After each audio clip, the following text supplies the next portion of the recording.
Right, Eddie, I want to talk to you about your lovely book. Okay. I'm not biased because I do have a thank you in the front of it, which is, that. Yeah, that was a printing error. Yeah.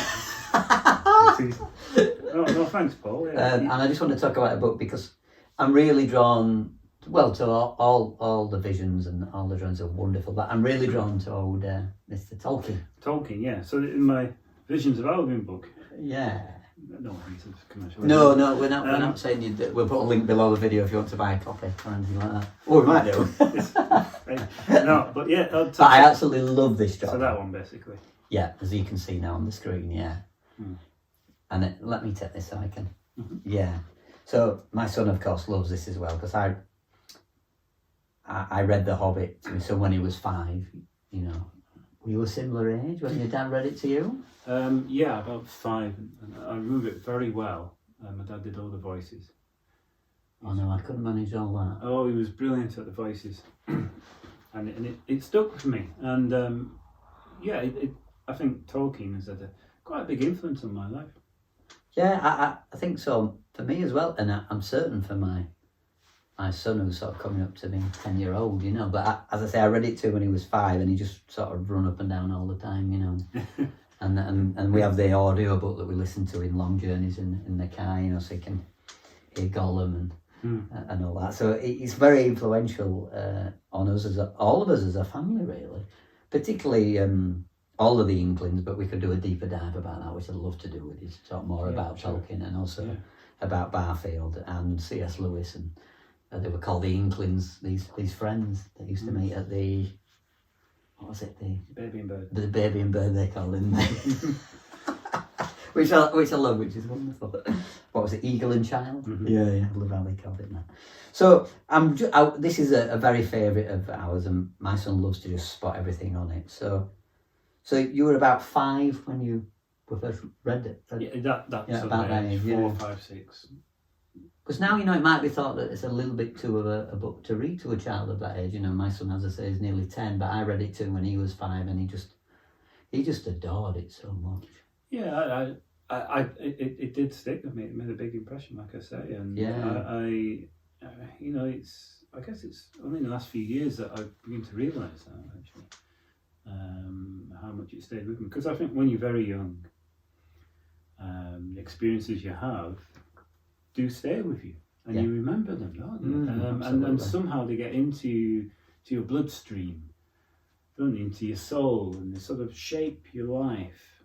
And so it's Tolkien's work has shaped my life in the way I see things too, in many different ways.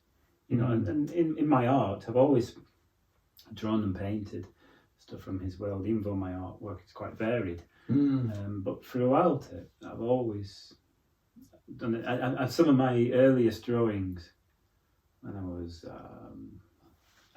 7, 8, were from the book. Dwarfs and hobbits and giants and various things like that. So wizards. So yeah, it's always been with me. I think the thing I get from it, from all of those Inklings, is just the amount of the love of books, obviously, but just how much graft Tolkien put into to the Lord of the Rings. It's a long book if you're to read all the 3, which have been split up, of course. But if you read it all as one, it's a long work, isn't it? Yeah, it took him a long time to do as well, because it became more and more serious to him, because he wrote The Hobbit almost by accident, and then The Lord of the Rings, he had to re-sculpt things and change things, and it took a long time. But his great love was the Silmarillion, as we call it, Silmarillion. That is collected work. Probably one of my favourite books ever. It is of his works. Of his work, it's my favourite by far.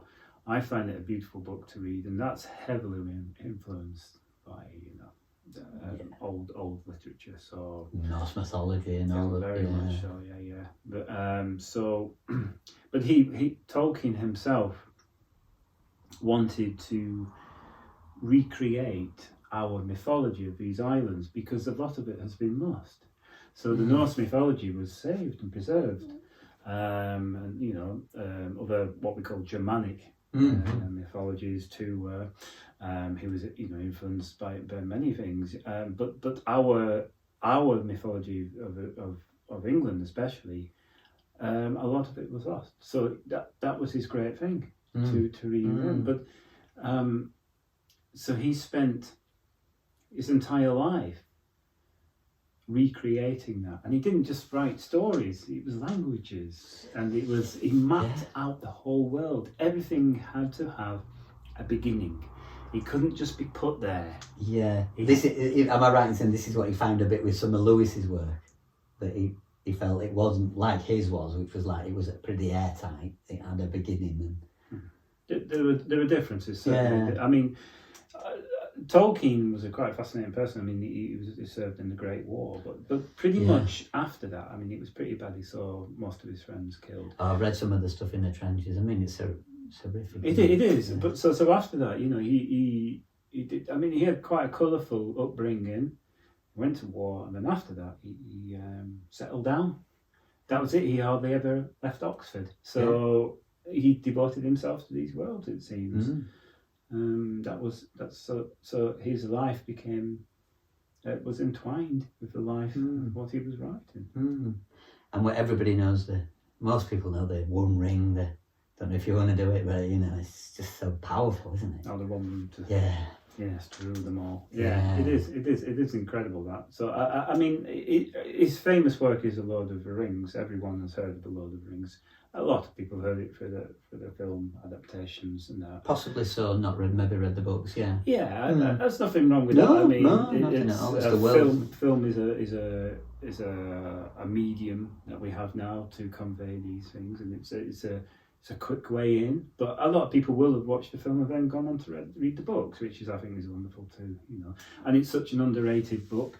It's often critics often look down the nose at it, but it's actually a fantastic book. And I read a lot of books, a lot of variety of novels, and many novels of them have their own wonder and greatness. And so it's the same with The Lord of the Rings, and because it's termed under fantasy, it should not be detrimental to the skill. Because we live in a fantasy land, a creation of others. Yes, of course we do. Yeah. I mean, so it's a great work. But the Silmarillion for me is the book I love deeply. But of course, The Hobbit and The Lord of the Rings. I read the Silmarillion twice last year, so that's how much I like that book. And it's not a hard read at all. It's just so beautiful. Yeah. And I guess you like it a lot at the beginning because it's very musical. That isn't music, it? that open musical chapter is just so wonderful. Yeah. And I love the idea that this thing they love more than anything, this ring has to be unmade, and it's that they love it, but it's going to devour them.